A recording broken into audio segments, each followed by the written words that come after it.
السلام عليكم ورحمة الله وبركاته. ازيكم يا حبايب قلبي؟ عاملين ايه؟ وحشني جدا جدا. النهاردة ان شاء الله زي ما متابعين ومشاهدين طلبوا مني كتير الفيديو عن غسالة الأطباق وعيوبها ومميزاتها وازاي بتشتغل وكل حاجة عن غسالة الأطباق. صراحة أنا كنت هأجل الفيديو، بس أنا قلت لقيت كتير بعتلي اللي هم عايزين يشتروها ضروري وفي أقرب وقت، اللي محتاجين الفيديو دوت. فإن شاء الله النهاردة هنعمل الفيديو عن غسالة الأطباق. بس قبل ما نبتدي في الفيديو أقول لكم إن النهاردة القناة هتكون تعاون مع قناة بيتي جنة حياتي، صاحبتها هناء. آه هناء حبيبة قلبي ربنا يخليكي ليا. قناتها جميلة جدا، بتعمل فيها أكل كتير وجميل ولذيذ وبتروق البيت وبتعمل كل حاجة حلوة، يعني عاملة أكلات جميلة جدا وممتازة، حتى عاملة الأندومي في البيت بطريقة صحية. والروتين الشهري لتنظيف الريسبشن بتاعها والصالة والحاجات ديت جميل قوي، والتنظيف التلاجة. صراحة قناة هناء جميلة قوي. انا بحب هناء عروسة جديدة صغننة يعني في السن. وهي صراحة عروسة يعني ست بيت شطورة بمعنى الكلمة. بتمنى تروحوا تشوفوا قناتها، وكل اللي يروح يشوف قناتها من عندي يروح يسلم لي عليها ويقولوا لها شيري بتسلم عليكي قوي قوي. يلا بقى نبتدي الفيديو بتاعنا. هحط لكم ان شاء الله لينك قناة هناء في صندوق الوصف بإذن الله. طيب النهاردة عايزين نعرف كام حاجة كده على غسالة الأطباق. غسالة الأطباق بتاعتي، بسم الله الرحمن الرحيم. أول حاجة عايزين نتكلم على ماركات غسالة الأطباق. ماركات غسالة الأطباق كتير جدا، في أنواع منها كتير حلوة. آه النوع بتاعي دوت وايت ويل. الماركة دي كويسة جدا، حلوة، شغالة معايا كويس قوي. وانا كنت سائلة عنها صراحة قبل ما اجيب اي جهاز، لازما بسأل عنه كويس قوي واطمن على الجهاز اللي انا هجيبه اللي هو حاجة كويسة، لا اما ما اجيبش. يبقى ماركات الغسالة في كتير، في فريشي، في يونيفرسال، في انواع تركي، في حاجات كتير موجودة في السوق. بس انا صراحة لقيت وايت ويل ديت، صممت اللي انا اجيبها بعد ما سألت عنها، لاني عرفت فيها مميزات اخرى عن باقي الغسالات الاطباق. وهي التعقيم بتاعها عالي جدا. واهم حاجة في الغسالة الاطباق يا بنات تسألوا التعقيم، درجة حرارة التعقيم تبقى غالية. خلاص اسفة، درجة حرارة التعقيم تبقى عالية جدا، لان انت كده كده لما بتنضفي على الحوض بتاعك بالليفة وكده انت ضامنة بتنضفي بالليفة وبالمية السخنة والحاجات ديت. اتفضلي حبيبتي. بالليفة والحاجات السخنة، فبتطمني ان المواعين بتاعتك بتبقى نظيفة. انما هنا مفيش ليفة ولا في كلام من ده. طب يبقى ايه إيه البديل اللي انا بعمله؟ بديل درجة تعقيم عالية جدا. يلا بقى عشان نختصر، قلنا ماركات الغسالة كتير، احجامها. في 3 احجام من غسالة الاطباق. حجم بيتحط فوق الرخامة اللي هو حجم الصغير، وفي حجم وسط زي اللي قدامكم ده، وفي حجم كبير. فطبعا الحجم الكبير انا بالنسبة لي ملهوش لازمة، وانا جايبة على قد اسرتي. هنا دي بتاخد 6 افراد ويمكن اكتر كمان. الكبيرة بتاخد 12 فرد او كده، يعني للعزومات الكبيرة قوي وللاسرة الكبيرة قوي والكلام من ده. فهي ديت لقيتها مناسبة ليا جدا، حتى حجمها مناسب ليا. طيب العيوب والمميزات كده سريعا. العيوب بتاعت الغسالة أول حاجة إن ما بتغسلش حلل نهائي غير الاستانلس فقط.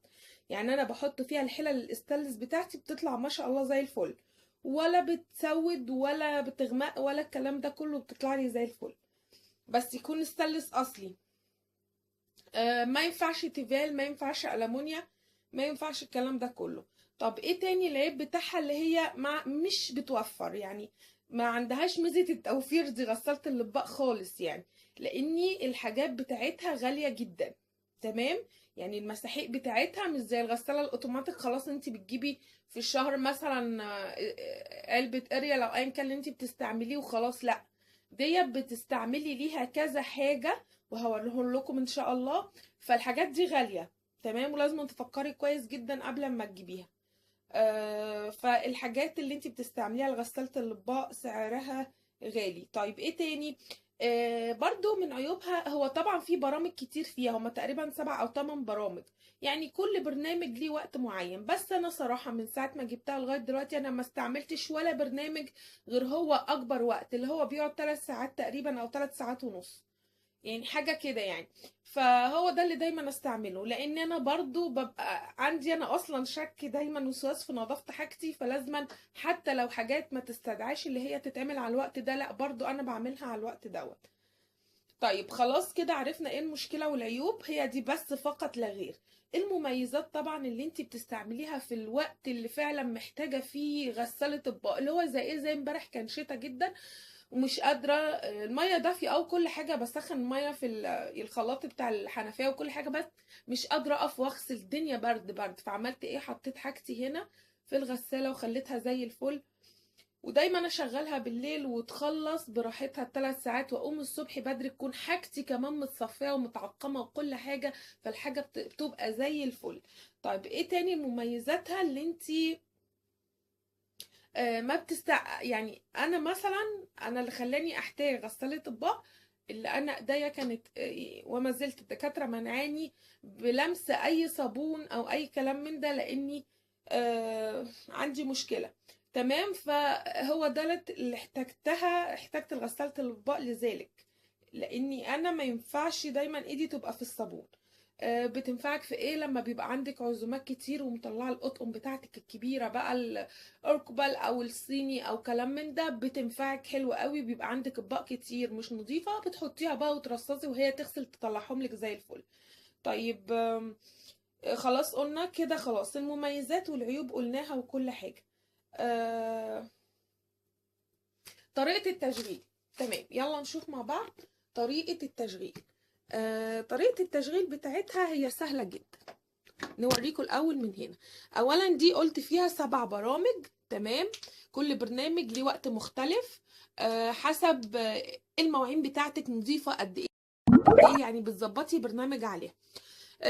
الشاشه بتاعتها ديجيتال، هي فعلا الشاشه ديجيتال، وبتوريكي كل حاجه بتظهر. يعني لو في مشكله في الزيت قليل بتقولك، في الملح قليل بتقولك، في مسحوق قليل، في حاجه جوه ساده في المروحه وهي بتلف بتقولك برضه. فالشاشه بتاعتها بيظهر لك عليها كل حاجه، حتى الوقت، حتى فاضل قد ايه، حتى قعدت كده يعني.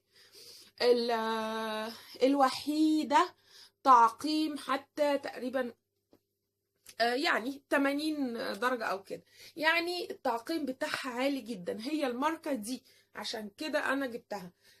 في طبعا أنواع تانية، بس على ما أعتقد اللي أنا فاكراه اللي قد التعقيم بتاعها ما كانش عالي كده. تحكم إلكتروني، يعني كل حاجة فيها بتتحكمي إلكتروني، أنت اللي بتظبطي. تأجيل بدء التشغيل حتى 9 ساعات. انا برضو لقيت دي فيها ميزة حلوة قوي، اللي هو تأجلي. يعني ممكن انا مثلا حطيت اتغدينا وخلصت وحطيت الاطباق بتاعتي والمواعين والحاجة، ممكن اظبطها مثلا تكون الساعة 5 المغرب ولا حاجة، ممكن اظبط الغسالة بتاعتي اللي هي تشتغل الساعة 9 أو 10 بالليل، بحيث تشتغل مثلا وأنا مش شرط بقى أدخل المطبخ ولا أشغلها، لا هي أوتوماتيك هتلاقيها اشتغلت على الوقت اللي انت عاملاه لها. تمام، وتخلص. انا بحب دايما اشغلها بالليل قبل ما انام، اظبط الميعاد اللي تشتغل فيه وهي تشتغل لوحدها وتخلص لوحدها، بالتالي بشيل حاجتي منها متصفيه وزي الفل زي ما انتم شايفين كده اهو، وبتلمع حاجتي زي الفل طالعه من الغساله. في ناس كتير بتشتكي، سمعت الغساله بتاعتهم ما بتنضفش المواعين ليه؟ انت جايبه لها مسحوق ايه؟ اهم مسحوق بيوصي بيه كل الغسالات الاطباق الوحيد اهو، هو لازق لي الورقه اهو.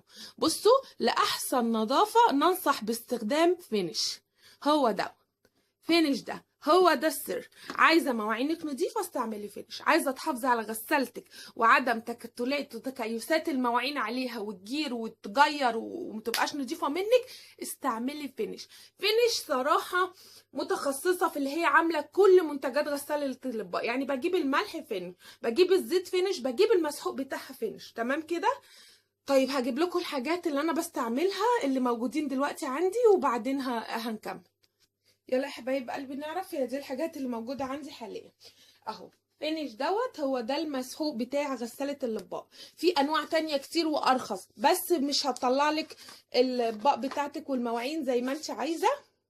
خلاص. حاجة تانية، في زيت وفي كل حاجة بس ماركات تانية، بس مش حلو، ما انصحكيش. ليه؟ انت بتحافظي على غسالتك لو جبتي النوع دوت. هو قايل كده، وانا فعلا بتوع الشركة قالوا لي عايزة تحافظي عليها، ما تبص منك، مش كل شويه تتصلي بينا وتفضل كويسه معاكي وعمرها يطول معاكي، تستعملي فينش فقط، لانه مخصص فعلا بطريقه كويسه. بستعمل دي سعرها بتبقى فوق ال100 جنيه ديت كده بس، وحسب طبعا استعمالك، ممكن تقعد معاكي شهر شهر حسب الاستعمال بتاعي. دي سعرها فوق ال100 جنيه. تمام. ده الزيت بتاع الغساله برضو، ده بتدلقي هنا في زرار، لازما الحاجات ديت ما ينفعش غسالتك تمشي من غير الحاجات دي. ده زي هنا الزرار ده بيتفتح كده هوت، كده هوت بالطريقه دي، وتدلقي ازازه الزيت كلها لغايه لما يجي هنا ايه عند العلامات الموجوده ديت. خلاص.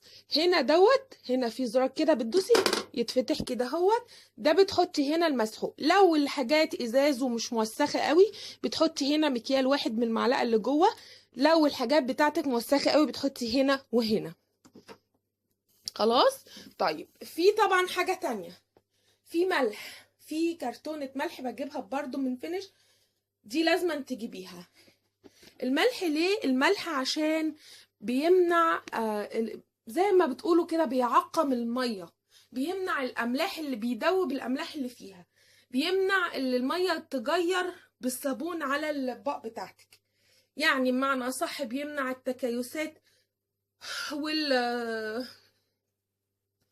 التكيسات الجيريه اللي هي بتبقى في الميه تبقى على الاطباق بتاعتك. طيب في مكان ليه، او في مكان هنا جوه بيتفك كده وبتدلقي علبة الملح كلها.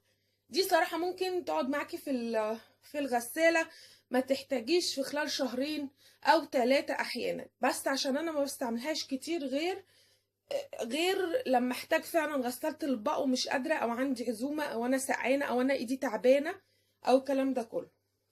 اعتمادي عليها بمعنى اصح مش كل يعني.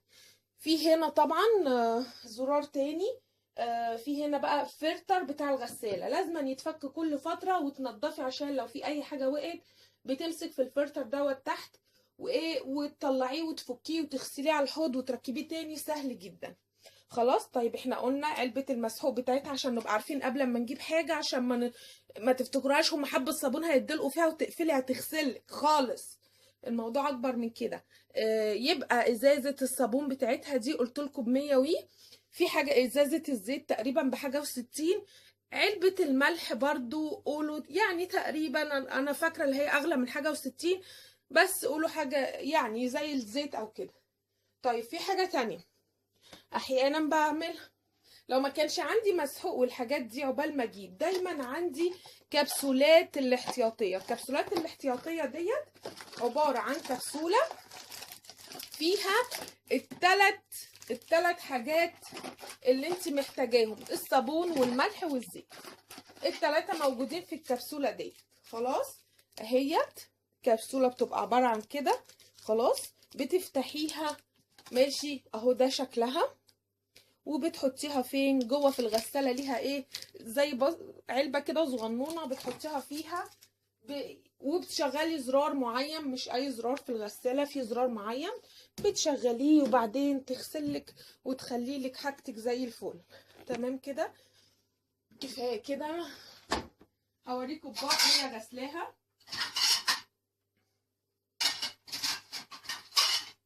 ده طبق مغسول فيها زي الفل، ده طبق مغسول فيها زي الفل. بتحطي كل انواع الازاز فيها، عشان كده بحب استعمل حاجتي ازاز. بس كده كفايه عليكم بقى، الفيديو طول جدا. لو عندكم اي سؤال اسالوني في التعليقات، هرد عليكم على طول ان شاء الله. يا رب الفيديو يفيدكم.